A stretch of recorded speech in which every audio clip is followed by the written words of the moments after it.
Alright, I think it's time for 5 swords. We're going to have a go at it. It's the epitome of American Kempo. Every Kempo system that I know of, and a lot of Chinese systems, incorporate this technique. Anybody that's ever started Parker Kempo or even the Kaji Kempo systems are going to see some variation of 5 swords. 5 swords comes from the early days when they're all sword hands. Sword hand, sword hand, sword hand, sword hand.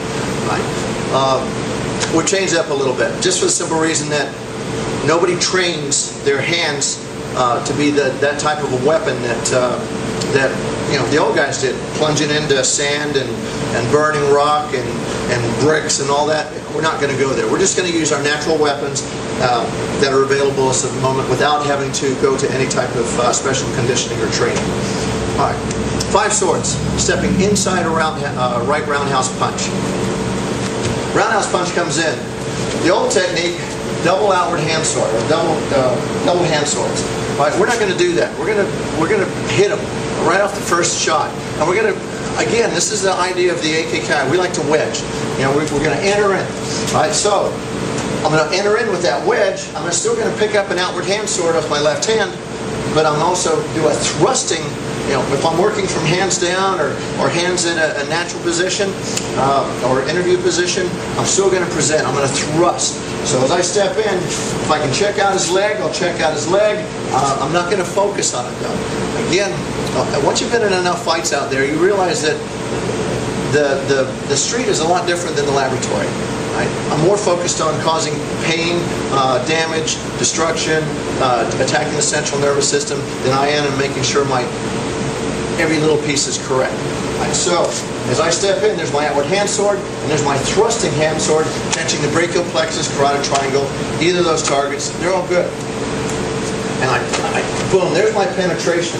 Now, from there, and we'll play with timing in just a moment, I'm just going to roll that hand straight up, make a nice fluid line, pow, catch that? That exposes the midsection. Right? There's my driving forward bow. From there, midsection's exposed. I'm just going to roll it straight in. Boom, catch that midsection. Right? That starts to collapse them down again. Right? One of the things you're going to see that, again, the AKK does that the Parker system doesn't, we don't do as much damage assessment. We're rolling into the next shot. Because again, we're playing pool. So I've got this shot here, and as he comes down and I catch that, I'm going to bring his head right back up again and load that hand. Now at this point, I'll take an adjustment step or whatever I need to take to get back into the game.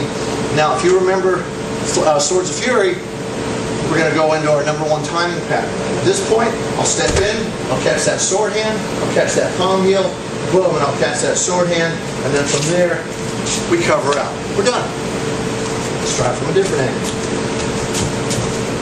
Punch comes in, I thrust, boom, hit, pow, up, sword hand, and work our way through. Again, everybody does this. All the Kempo guys do it. Everybody has their own flavor to it. When I teach structure. What you just saw was structure. There was no mechanics, not really, no real mechanics, no rhythm or timing. And definitely no speed, and without any of those, you're not going to get the power portion of it. So I work in a sequence.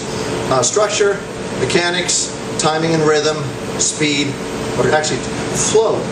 The word I want to use is flow. Flow consists of timing and rhythm. Right? Then speed. Once you have all those attributes or aspects of it, then you can incorporate the power aspect. So again, let's go back to this other side. Some of the timing methodologies you can play with.